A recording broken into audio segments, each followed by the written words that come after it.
Hello. I still I'm on such strong antibiotics for this um, thing I got going on in my face, but it's almost gone. That hard nut.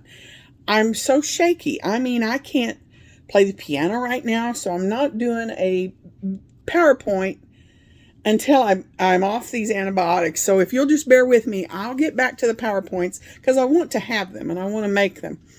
But I'm just so shaky. They're so strong. I'm even having to take medicine because of the medicine I'm on. So it doesn't mess with my intestines and, that kind of thing. So to protect my body from the medicine, which is pretty interesting that you have to take medicine to get rid of an infection, but then you have to take medicine to protect your body from the medicine. That's complicated. So here we go. The meek. Blessed are the meek. So Matthew 5:5. I've loved these lessons. I hope you have. I'm sorry, I hope I'm not making you sick. I'm having to get settled here. So let's talk about that. Blessed are the meek, for they'll inherit the earth. Woohoo! We're gonna be rich, right? So step 1, of course, was poverty of spirit. Step 2, sorrow over sin. Step 3 was meekness. If you're meek, you will inherit the earth. So let's talk about that. Let's talk about what meekness means. I like that we've talked about the poverty of the spirit, what that means. I mean, it's just like the steps of how to be a good Christian. It's not when you have to break this down, and so it's taking a little longer, and I'm sorry, but I think it's good to take it slow. Let's say, for instance, if I said to you, Joe is a meek person, what do you think that means? So I want you to talk about that. Does that mean that he doesn't have any backbone? Does it mean that he lets people walk all over him? When you think of a man, you don't want to think of someone that's meek. But meekness, and I'm going to send Michelle you some examples of this. Some what I mean, that being meek is a willingness to submit or work under authority. And let me give you an example. Or I mean, it's even to disregard one's own rights to your own privileges. So let's imagine for a minute if we're talking about a horse that's meek. Just stick with me here. It's a definition of a horse. When they're meek, it means that he would be broken. So, and then if we bring it back to a man or a woman, we're willing to be broken to submit to authority, God's authority. So, and I've got a couple of examples, but a person that's not puffed up about themselves, and that recognizes others, it's a part of being the meek of heart.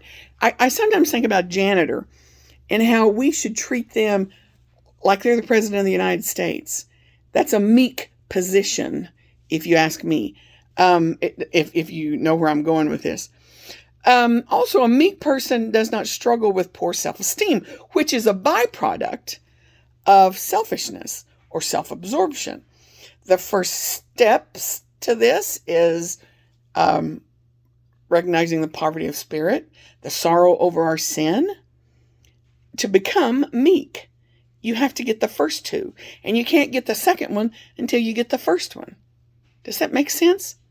Think about it.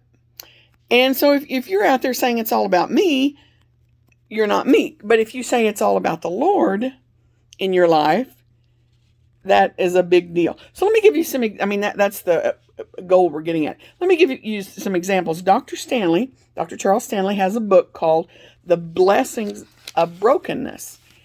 If you ever want a good book to read, or if you want to add that to your library, girls, when you're broken, that's when God can use you.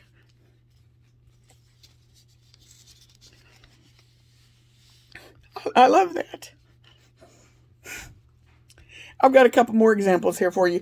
In Genesis 32, I've read that book. It's just such a good book. If you don't read anything else this year, other than the Bible, read that book, The Blessings of Brokenness. And Charles Stanley went through a divorce. And you hear he had, what, a 20,000 member church in Atlanta. So, I mean, he writes it from the heart. And if you've ever realized that you're broken, I'm sorry, I'm just a mess. But that's when God can use you. I just love it. I love this lesson. So Genesis 32, Jacob was had a limp to prove he was broken. If you remember, he was a grandson of Abraham. He wanted to do things his own way, and he was a conniver and a schemer. But then in the end, he realizes, I mean, mark that in your margin of your wide margin Bible that I got you. He realizes that everything he has is from God. And then when he's broken, God finally uses him. Another example is the learning of meekness was Peter. He had an inflated view of himself, you know.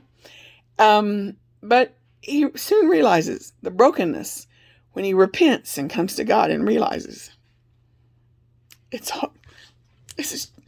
I just love this lesson. I know I've said that. But if we're meek, we're going to inherit the earth. Will inherit is future tense. And the earth, I mean, when you think about the earth right now, it's a mess.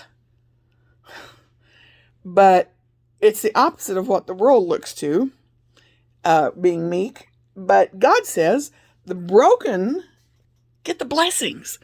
It's the blessings of brokenness.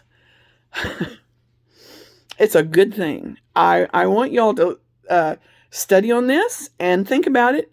Hopefully within the next couple of weeks, I'll be off these antibiotics and I can get back to a PowerPoint. I mean, they're strong and I'm so shaky. But I'm all right. I'm doing better. It's almost gone. I love you girls. Talk to you soon.